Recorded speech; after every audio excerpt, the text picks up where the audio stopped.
Hello everyone, welcome to the channel. Before we start the shark attack case, I want to ask for your support by subscribing to the channel. Your subscription is very important to us, so please subscribe to support us. It will help me a lot. Click the like button and let's get into the case. The sun hung low over the horizon, casting a golden glow across the waters of Esperance Bay. The sky was painted in hues of amber and crimson, blending seamlessly with the tranquil surface of the ocean. It was one of those rare mornings when nature seemed to pause just long enough for humans to marvel at its beauty, a deceptive calm that masked what lay beneath. 47-year-old Jack Callahan adjusted his dive mask, securing it tightly against his weathered face.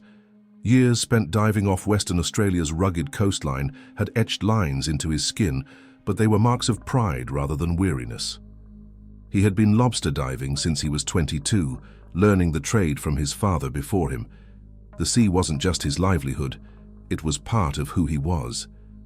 Every ripple on the water, every shift in current, carried meaning to Jack. Yet today, as he stood ankle-deep in the cool surf, something felt different. Not ominous exactly, but unsettled. Jack glanced back toward shore, where his small aluminum boat bobbed gently in the shallows, tethered loosely to a rusted anchor stake driven deep into the sand.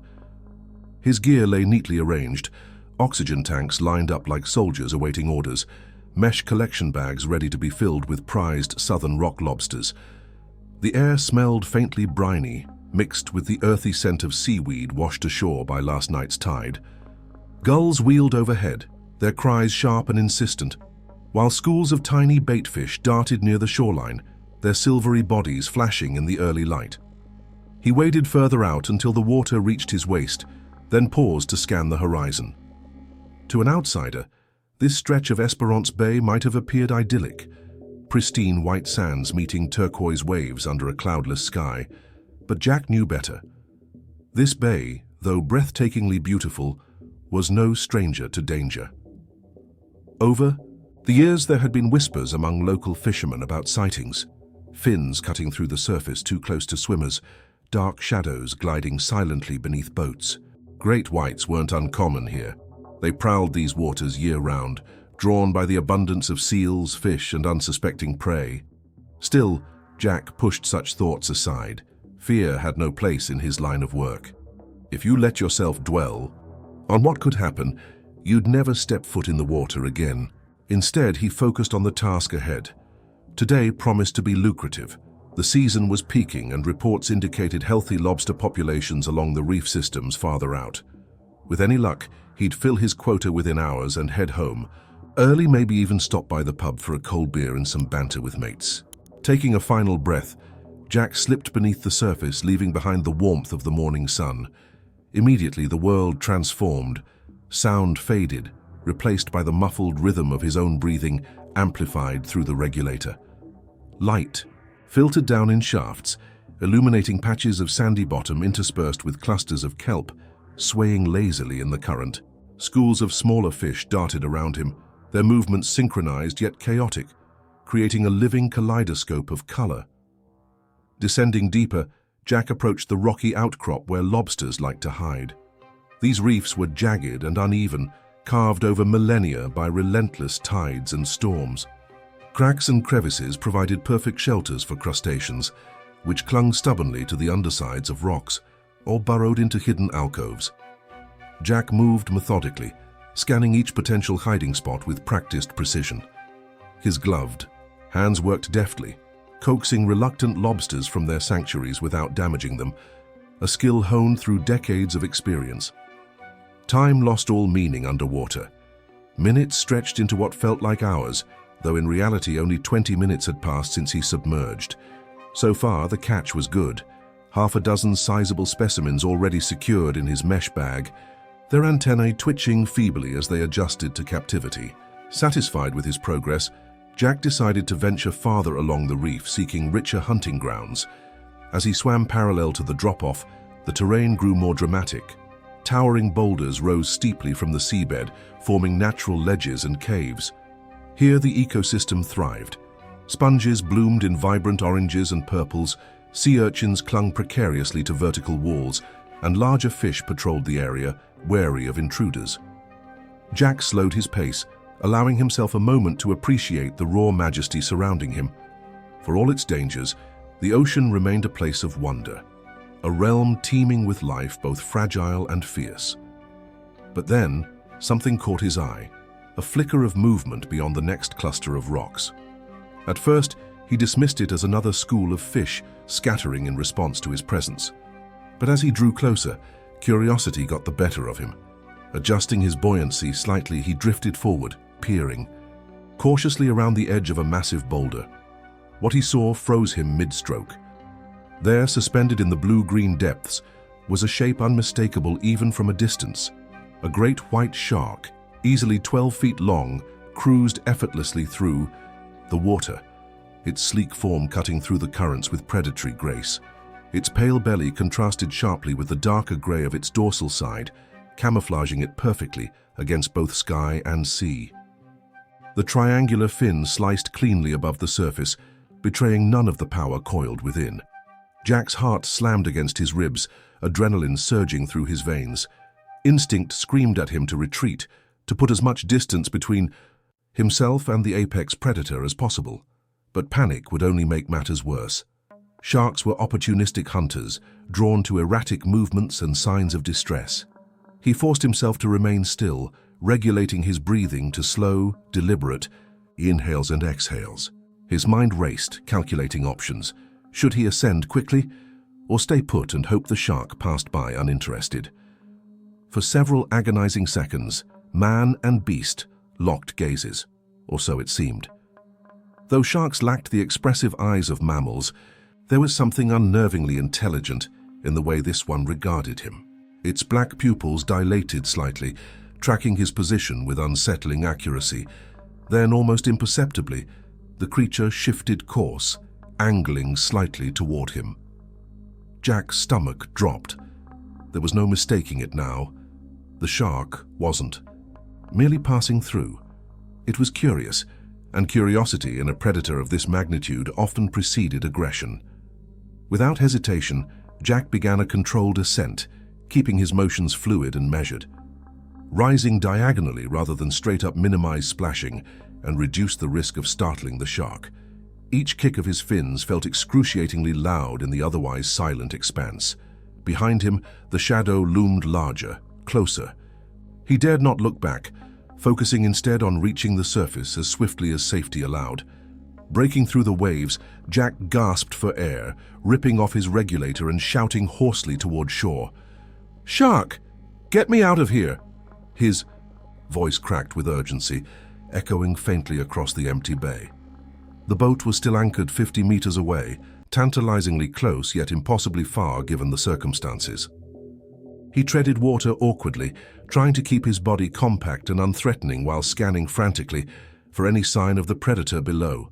Seconds ticked by like hours. No fin breached the surface. No telltale ripples betrayed the shark's approach. Yet Jack couldn't shake the feeling of being watched, stalked. Every instinct screamed that the danger hadn't dissipated. It was merely biding its time. Summoning every ounce of courage, he struck out toward the boat, swimming with powerful strokes designed to minimize splash. Each movement sent fresh jolts of fear coursing through him, but stopping was not an option. Survival depended on reaching safety before the shark decided to investigate further. Reaching the vessel, Jack hauled himself aboard with trembling arms, collapsing onto the deck in a heap. His chest heaved as he struggled to regain composure, eyes darting wildly between the water and the distant shoreline.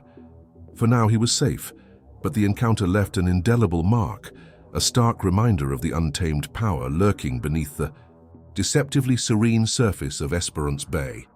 Back on the boat, Jack fumbled with shaking hands to start the engine, desperate to put distance between himself and the ominous waters. The roar of the motor was a welcome sound, breaking the eerie silence that had enveloped him moments earlier. As the propeller churned the water, sending frothy wakes streaming behind, Jack steered the craft toward the relative safety of the shore. His mind raced with fragmented thoughts, images of the shark's sleek form, memories of its piercing gaze, and the visceral realization that he had narrowly escaped becoming prey. The journey back felt interminable, each second stretching into eternity as he scanned the surrounding waves for any sign of movement. Though logic told him the shark likely wouldn't follow him so far from its hunting grounds, paranoia gnawed at the edges of his consciousness. Every ripple, every shadow cast by clouds drifting overhead seemed to morph into the silhouette of a dorsal fin slicing through the surface. He gripped the wheel tighter, knuckles whitening, as if sheer force could somehow ward off the unseen threat. When the hull finally scraped against the sandy bottom near the shore, relief washed over Jack in waves. He killed the engine and stumbled out of the boat, his legs wobbling beneath him as if unsure they could support his weight. Kicking off his flippers, he staggered onto dry land, collapsing onto his knees and letting the coarse grains of sand dig into his palms. The solid ground beneath him felt foreign, yet grounding, a stark contrast to the liquid uncertainty of the ocean. For the first time since surfacing, he allowed himself to breathe deeply, gulping in lungfuls of salty air as though it were a lifeline reconnecting him to reality. But the respite was fleeting. Adrenaline still coursed through his veins, leaving him jittery and hyper-aware. Standing shakily, Jack surveyed the scene around him. The beach was deserted save for a few gulls squabbling over scraps of food left behind by careless tourists. Beyond the tide line, the remnants of his gear lay scattered where he'd left them earlier that morning. Everything seemed unchanged, untouched by the terror he'd just endured. But inside, Jack knew nothing would ever feel the same again. His eyes darted toward the water once more, scanning compulsively for any hint of movement. The bay shimmered, innocently under the brightening sun, its surface broken only by gentle waves lapping at the shore. Yet beneath that placid veneer lurked a world indifferent to human vulnerability, a world where creatures like the great white ruled supreme, their instincts honed over millennia to hunt and survive. Jack swallowed hard, forcing himself to turn away. He couldn't afford to linger here, paralyzed by fear. Not yet. Instead, he busied himself gathering his equipment, stuffing masks, regulators, and tanks haphazardly into their respective bags. His hands trembled as he worked, making simple tasks frustratingly difficult. Twice he dropped items, cursing under his breath as he bent to retrieve them. The act of packing became mechanical, a distraction from the storm raging within him. Once everything was stowed, he dragged the heavy load toward his truck parked nearby, muscles protesting with each strained step. By the time he reached the vehicle, sweat mingled with seawater on his brow, dripping down his face despite the cool breeze blowing inland. He dumped the gear unceremoniously into the bed of the pickup, slamming the tailgate shut with unnecessary force. Leaning against the side of the truck, Jack closed his eyes and pressed his forehead to the warm metal, willing his racing heart to slow. The rhythmic thud of blood pounding in his ears drowned out the ambient sounds of birdsong and distant waves. Slowly, gradually, the fog of panic began to lift, replaced by a dull ache of exhaustion and dread. Opening his eyes, Jack climbed into the cab, gripping the steering wheel tightly as he turned the key in the ignition. The familiar rumble of the engine grounded him further, anchoring him to the present moment. He pulled away from the beach, tires crunching over loose gravel as he headed toward town. Part of him wanted to drive straight home, barricade himself indoors and forget the events of the morning ever happened. But another part, a stronger, more rational voice, knew he needed to report the incident. Someone had to know there was a great white prowling those waters. Lives depended on it. Minutes later, Jack found himself pulling into the parking lot of the Esperance Maritime Safety Office, a modest brick building nestled between rows of fishing supply stores and seafood markets. Taking a deep breath, he stepped out of the truck, steeling himself for what came next. Reporting a shark sighting wasn't something he took lightly. It meant paperwork, questions, and potentially closing off sections of the bay to other divers and swimmers. But after what he'd experienced, staying silent wasn't an option. Inside the office, Jack approached the front desk, where a young officer named Sarah greeted him with a polite smile. Her demeanor shifted quickly, however, as she took in his disheveled appearance and the tension radiating off him in waves. "Mr. Callahan?" she asked, recognition dawning. "Is everything okay?" "No," Jack replied tersely, his voice rough from shouting earlier. "I need to file a report. There's a great white out there, big one. I barely made it back." Sarah's expression sobered instantly. She gestured for him to follow her to a private room where she retrieved a clipboard and pen. "Start from the beginning," she urged gently, sensing his agitation. "Tell me exactly what happened." And so Jack recounted the harrowing ordeal, starting with his descent into the reef and ending with his frantic swim back to the boat. His words tumbled out in a rush, punctuated by pauses as he fought to steady his breathing. Sarah listened intently, jotting notes and occasionally asking clarifying questions. When he described the shark's size and proximity, her brow furrowed with concern. "Did you see any distinguishing features?" she probed. "Scars, markings, anything unusual?" Jack shook his head. "Just big, real big, maybe 12 feet, maybe more. Hard to tell underwater." He hesitated, then added, "It didn't attack, but it was curious. Too curious." Sarah nodded grimly. "We'll issue a warning immediately. Shoreline patrols will monitor the area, and we'll notify local dive operators and fishermen.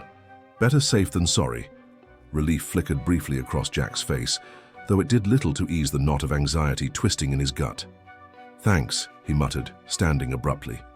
"That's all I can do for now." Before leaving, Sarah handed him a card with contact information for marine authorities and counseling services. "If you need someone to talk to afterward, don't hesitate to reach out," she advised softly. "This kind of thing stays with you." Jack accepted the card without comment, slipping it into his pocket as he exited the office. Outside, the sun blazed overhead, mocking the darkness swirling inside him. Climbing back into his truck, he rested his forehead against the steering wheel, overwhelmed by the weight of what had transpired. He had faced countless dangers in his years as a diver, but none had shaken him quite like this. The memory of the shark's unwavering gaze haunted him, a stark reminder of how fragile human existence truly was in the grand scheme of things. Driving home, Jack replayed the events in his mind, dissecting every detail, searching for answers. That refused to come. Had he done something wrong? Could he have avoided the encounter altogether? Questions looped endlessly, feeding into a growing sense of unease. By the time he pulled into his driveway, fatigue had settled heavily upon him, dragging his shoulders downward and clouding his thoughts. Stepping inside his modest house, Jack kicked off his boots and collapsed onto the couch, staring blankly at the ceiling. The quiet hum of appliances filled the space, amplifying the emptiness pressing in around him.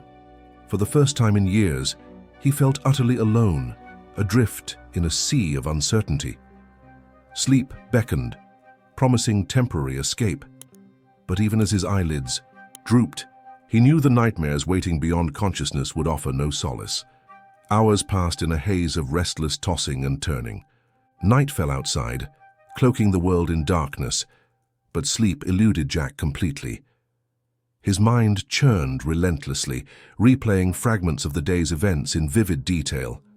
The shark's sleek form materialized repeatedly in his thoughts, its predatory grace haunting him like a specter. Each time he closed his eyes, he saw its black, unblinking gaze boring into him, stripping away any illusion of control or safety. Giving up on rest, Jack padded barefoot to the kitchen, switching on the light and blinking against the sudden brightness. He poured himself a glass of water, leaning heavily against the counter as he drank. The cool liquid did little to soothe the dryness in his throat or the tightness in his chest. Shadows danced along the walls, cast by the dim glow of the overhead bulb, and for a moment he swore he saw the outline of a fin cutting through the darkness. Shaking his head violently, he dismissed the image as a trick of the light, though the chill running down his spine suggested otherwise. Returning to the living room, Jack sank back onto the couch, cradling the glass between his palms.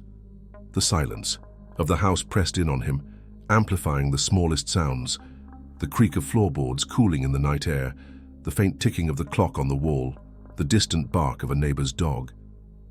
Normally comforting noises now grated on his nerves, heightening his awareness of the void surrounding him. He reached for the television remote, flipping channels aimlessly in search of distraction.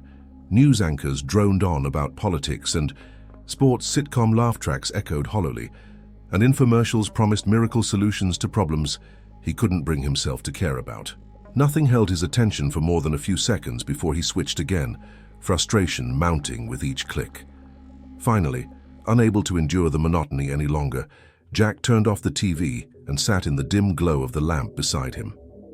His gaze wandered to the window, where moonlight spilled across the carpet, painting silver patterns on the wooden floor.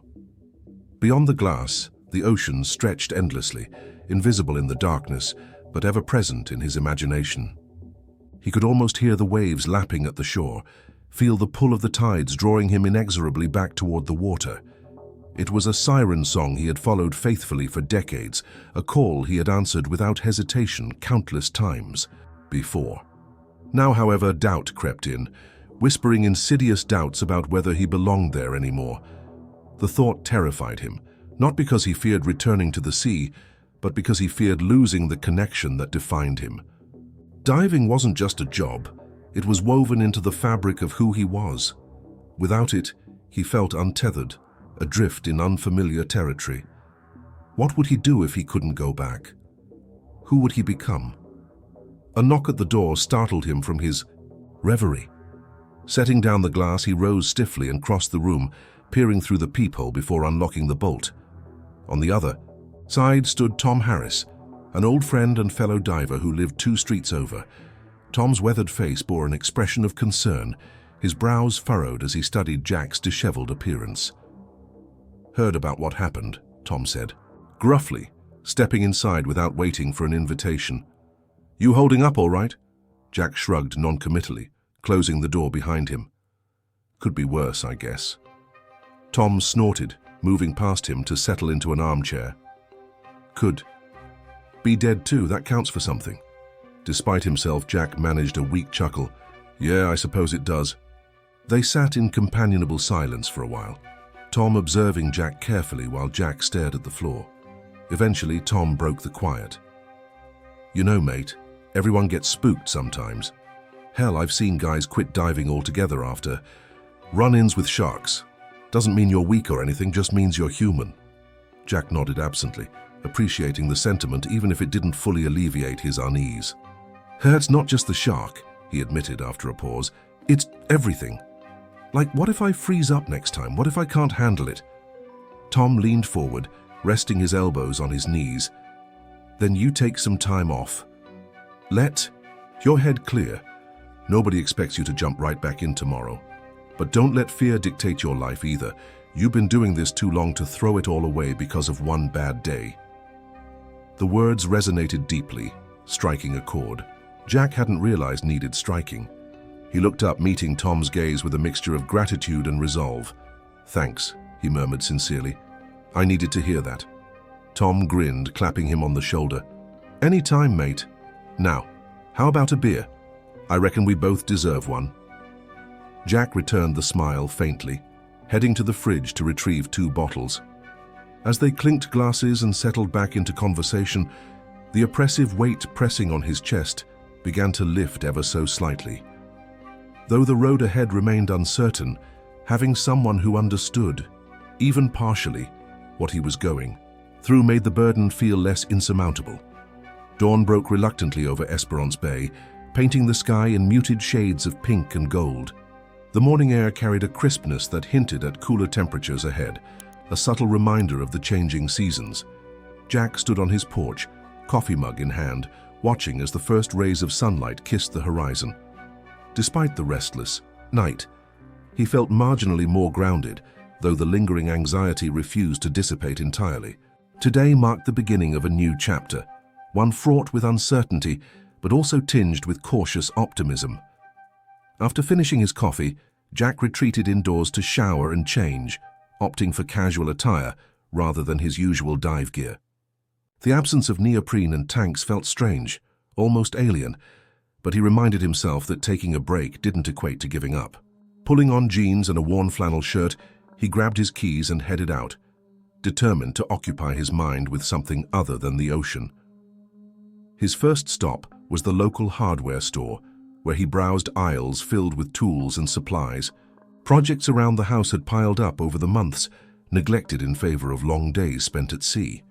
Now they offered a welcome distraction. He purchased paint for the fence, a new set of screwdrivers, and a roll of chicken wire to reinforce the garden perimeter. The mundane act of shopping provided a semblance of normalcy, grounding him in tasks that required neither courage nor confrontation. From there, Jack drove to the community center, where a group of volunteers gathered weekly to maintain public spaces. Though he rarely participated, he figured lending a hand might help redirect his focus. Upon arrival, he introduced himself to the organizer, a sprightly woman named Margaret, who welcomed him warmly and assigned him to assist with planting flower beds along the entrance walkway. Kneeling in the dirt, digging holes and positioning seedlings, Jack found a peculiar satisfaction in the simplicity of the work. Dirt caked his fingers and sweat dampened his shirt, but the physical exertion proved therapeutic, anchoring him firmly in the present moment. By mid-afternoon, hunger prompted him to visit a nearby cafe, a cozy establishment tucked between bookstores and art galleries. Ordering a sandwich and a cup of tea, he settled into a corner booth, observing the ebb and flow of patrons coming and going. Conversations buzzed around him, snippets of laughter and debate weaving together in a tapestry of everyday life. For a brief span, Jack allowed himself to blend into the background, content to observe rather than engage. As the day wore on, he made his way to the library, another unfamiliar haunt. Rows of books stretched endlessly, their spines baring, titles ranging from fiction to philosophy. Wandering aimlessly, Jack eventually selected a novel recommended by a librarian, a gripping tale of survival set in the wilderness. Carrying it to a secluded reading nook, he immersed himself in the story, letting the characters' struggles momentarily eclipse his own. Evening descended quietly, bringing with it a soft twilight that bathed the town in hues of lavender and indigo. Jack returned home, arms laden with groceries and a renewed sense of purpose. Cooking dinner became another exercise in mindfulness, chopping vegetables and seasoning meat with deliberate care. The aroma of garlic and herbs wafted through the kitchen, stirring memories of shared meals and simpler times. Later, seated at the dining table, Jack ate slowly, savoring each bite. The solitude no longer felt oppressive. Instead, it offered space for reflection and growth. He acknowledged the fear still lurking at the edges of his consciousness, but chose not to dwell on it. Instead, he focused on the steps he could take to reclaim his equilibrium, to rebuild trust in himself and his abilities. Before retiring for the night, Jack stepped outside once more, gazing up at the star-speckled sky. The vastness above mirrored the enormity of his emotions, yet somehow it brought comfort rather than despair. In the grand scheme of things, he realized, his encounter with the shark was merely a single event, a momentary intersection of paths in an infinite universe.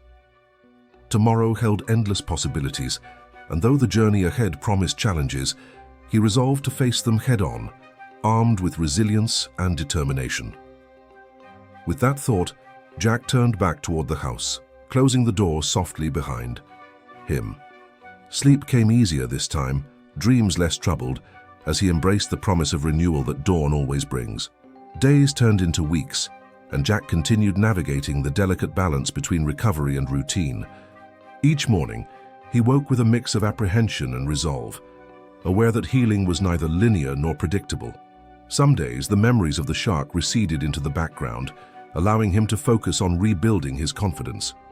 Other days, they surged forward unexpectedly, triggered by innocuous sights or sounds. A child's inflatable shark toy bobbing in a neighbor's pool, the sudden splash of a pelican diving for fish. On those occasions, Jack retreated inward, grappling with waves of anxiety that threatened to overwhelm him. To combat these episodes, he adopted strategies recommended by counselors he reluctantly consulted after receiving Sarah's card. Deep breathing. Exercises became a staple of his daily regimen, helping to quell the physiological responses that accompanied flashbacks. Visualization techniques allowed him to reimagine the encounter, reframing it not as a traumatic defeat, but as a testament to his survival instincts. Gradually, he learned to acknowledge the fear without letting it dictate his actions, a crucial distinction that empowered him to take tentative steps back toward the water.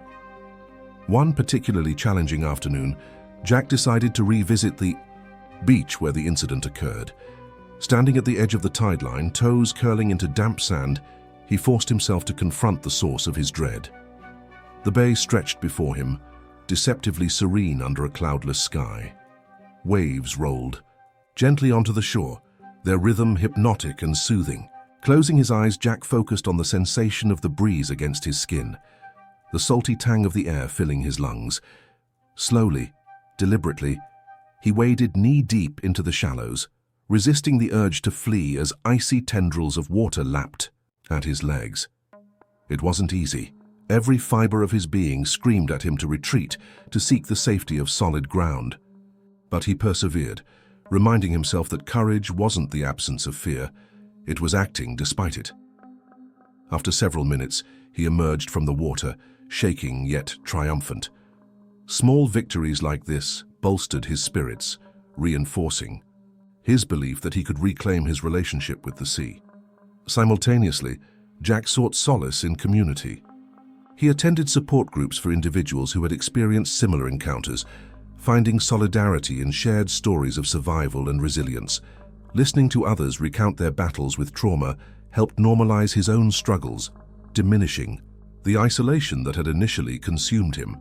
Friendships formed during these sessions provided invaluable emotional scaffolding, offering encouragement when self-doubt crept in. Work-wise, Jack eased back into diving incrementally. He started with shallow dives close to shore, accompanied by trusted friends like Tom, who acted as both moral support and safety net.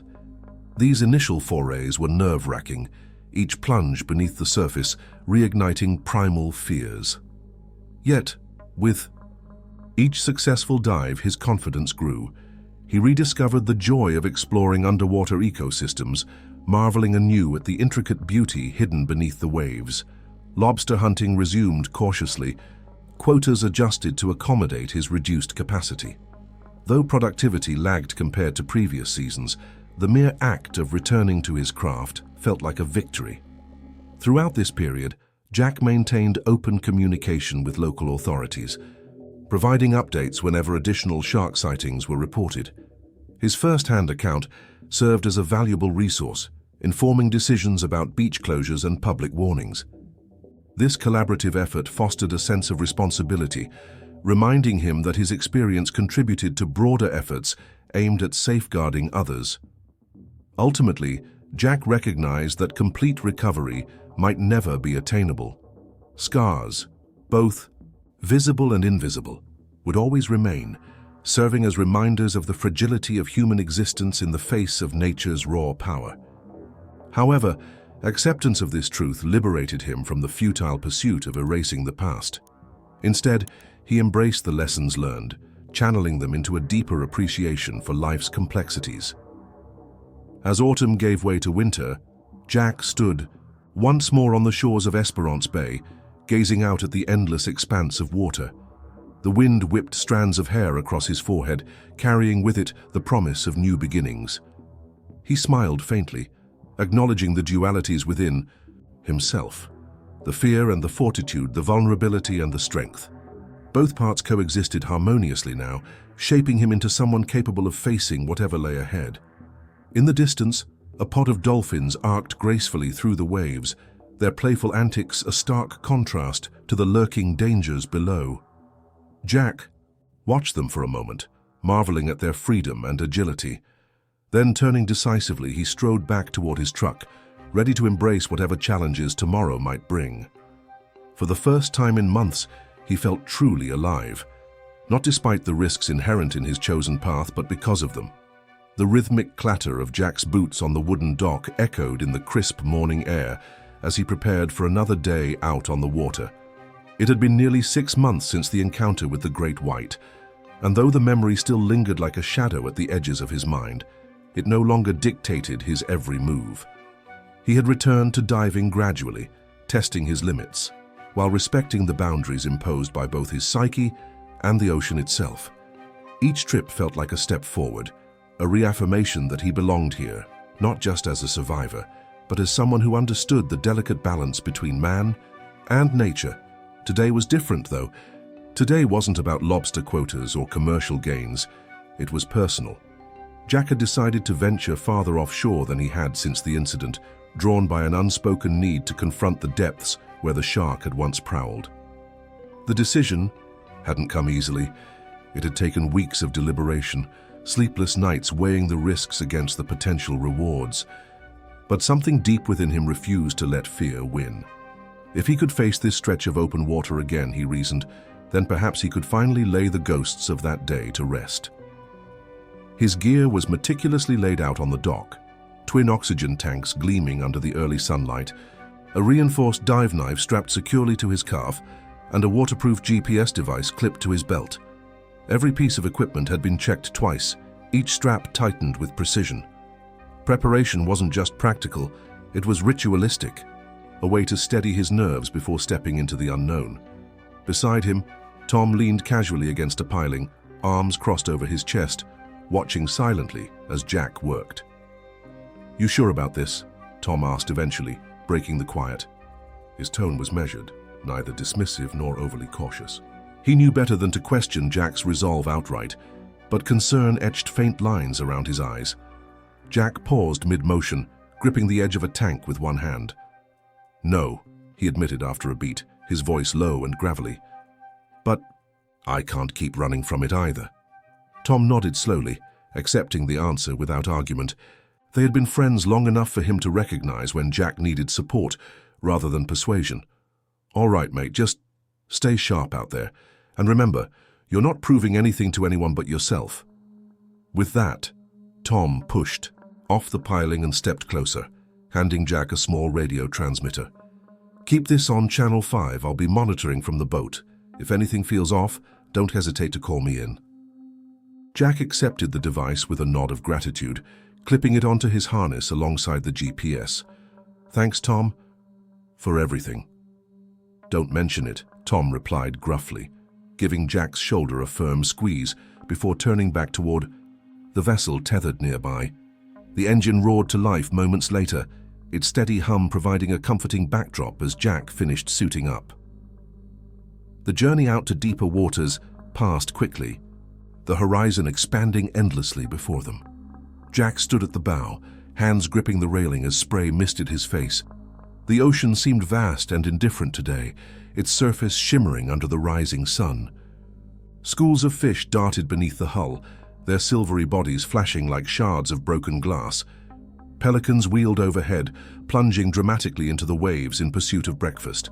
Everything appeared normal, tranquil even, but Jack couldn't shake the tension coiled tightly in his gut. This wasn't just another dive, it was a reckoning. When they reached the designated coordinates, a spot several kilometers beyond the reef system where Jack had encountered the shark, he instructed Tom to cut the engine. The sudden silence was jarring, amplifying the sound of waves slapping rhythmically against the hull. Jack double-checked his gear one last time, ensuring every buckle and valve was secure. Then, taking a deep breath, he stepped to the edge of the platform and glanced down at the water below. It looked impossibly deep, an abyssal blue that swallowed light rather than reflecting it. For a moment, hesitation gripped him, rooting his feet to the deck. What if the shark was still out there? What if it remembered him, recognized him as prey left unfinished? The questions swirled chaotically, threatening to derail his resolve. But then he thought of all the progress he'd made, the hours spent rebuilding trust, the incremental victories earned through sheer willpower, and forced himself to focus. Fear would always exist. It was part of being human. The key was learning to live alongside it. Without further delay, Jack stepped off the platform, plunging smoothly into the cool embrace of the sea. The initial shock of cold sent a shiver racing down his spine, but it faded quickly as he adjusted his buoyancy and began descending.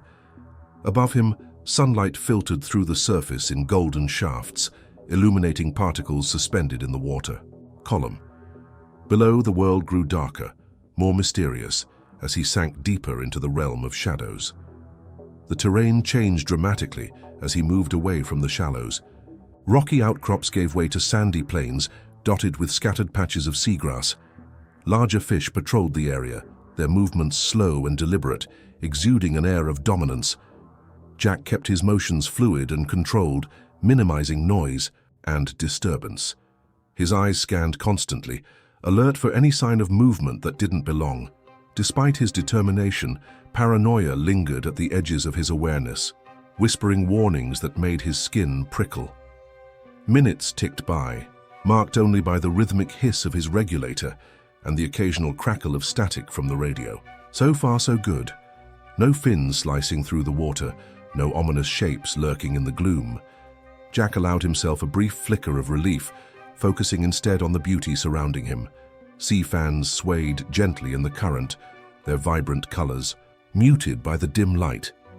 Crustaceans scuttled across the seabed, oblivious to his presence. Life thrived here, resilient and abundant, undeterred by the dangers that lurked unseen. Encouraged by the apparent absence of threats, Jack ventured farther, following the contours of the ocean floor as it sloped downward into deeper territory. His GPS indicated he was nearing the edge of a trench, a natural feature known locally as the Drop, where nutrient-rich currents attracted a diverse array of marine life. It was also a hotspot for predators, including sharks. Part of him hesitated, instinct warning him to turn back. But another part, the stubborn, defiant core of his identity, urged him onward. This was why he had come, after all, to face the unknown head-on. Reaching the lip of the trench, Jack hovered momentarily, peering into the chasm below. Darkness swallowed the lower reaches, creating an almost tangible void that seemed to pulse with latent energy. Schools of baitfish swarmed near the upper levels, their erratic movements betraying nervousness. Predators often used such chaos to mask their approach, ambushing unsuspecting prey from below. Jack's grip tightened reflexively on the dive. Knife strapped to his leg, though he doubted it would offer much protection against a determined great white. Suddenly, a flicker of motion caught his peripheral vision. Heart leaping into his throat, Jack spun sharply, scanning the water around him. At first, nothing appeared amiss, just the usual ebb and flow of marine life going about its business. Then, slowly, deliberately, a shape materialized from the murkiness below. Her dorsal fin, unmistakably large and triangular, rose steadily toward the surface, trailing ripples in its wake. Time froze. Every muscle in Jack's body locked rigid, adrenaline surging anew as primal instincts screamed at him to flee. Yet, he remained rooted in place, paralyzed by a mixture of terror and morbid fascination. The shark emerged fully into view, gliding effortlessly through the water with predatory grace. Its pale underside contrasted starkly with the dark gray of its dorsal side, camouflaging it perfectly against both sky and sea. Black eyes, devoid of emotion yet piercingly intelligent, locked onto him with unnerving accuracy. For a moment, they simply regarded each other, man and beast, separated by millennia of evolution yet bound together in this fleeting intersection of worlds. Jack's mind raced, calculating options. Should he ascend rapidly or maintain composure, hoping the shark would lose interest? Movement, he knew, was critical. Sharks were drawn to erratic behavior, interpreting it as weakness or vulnerability. Panic would only escalate the situation. Summoning every ounce of courage, Jack forced himself to breathe deeply, regulating his inhales and exhales to project calm. His limbs trembled beneath the strain, but he managed to hold his position, avoiding sudden gestures that might provoke aggression. The shark circled lazily, its massive form casting a looming shadow across the sand.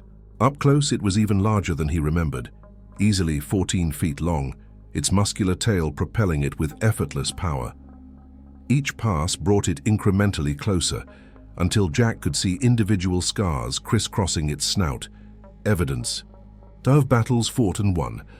A jagged gash along its flank suggested a recent altercation, possibly with another shark competing for dominance. Despite the danger it represented, Jack couldn't help but marvel at its raw majesty. This creature embodied the essence of the ocean itself, untamed, unpredictable, and utterly indifferent to human concerns. Then, unexpectedly, the circling ceased. The shark paused mid-stride, hovering silently as if considering its next move. Jack held his breath, heart hammering wildly against his ribs. Would it charge? Retreat? The uncertainty gnawed at him, stretching seconds into eternity. Finally, with a languid flick of its tail, the shark turned and began swimming away, disappearing into the depths as swiftly and silently as it had arrived. Only when it was gone did Jack release the breath he hadn't realized he was holding. Relief washed over him in waves, leaving him weak-kneed and trembling. Slowly, cautiously, he began ascending, keeping his movements smooth and deliberate.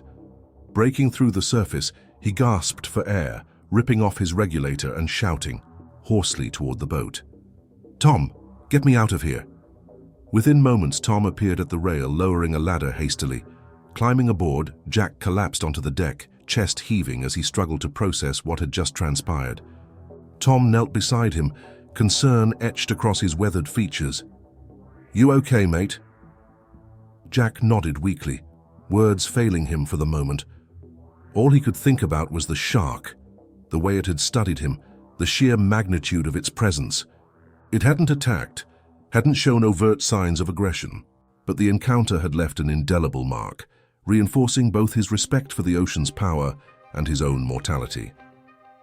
As the boat sped back toward shore, Jack sat quietly, staring out at the endless expanse of water. The experience had changed him in ways he couldn't fully articulate. Fear remained, yes, but so did awe, admiration, and a renewed sense of purpose. He realized now that survival wasn't about conquering fear. It was about coexisting with it, finding strength in vulnerability and resilience in uncertainty. Back on land, Jack filed a detailed report with local authorities, documenting the sighting and emphasizing the importance of continued vigilance. Officials thanked him for his cooperation, promising to issue updated warnings to divers and swimmers alike. Later, sitting alone on his porch as twilight descended, Jack reflected on the journey he'd undertaken, not just physically, but emotionally and psychologically. He understood now that healing wasn't a destination. It was a process, ongoing and ever-evolving. The scars, both visible and invisible, would always remain, reminders of the fragility of life and the resilience required to endure. But they were also testaments to growth, symbols of triumph over adversity. And as he watched the stars begin to twinkle above the bay, Jack felt a profound sense of peace settle over him. He wasn't afraid anymore, not completely.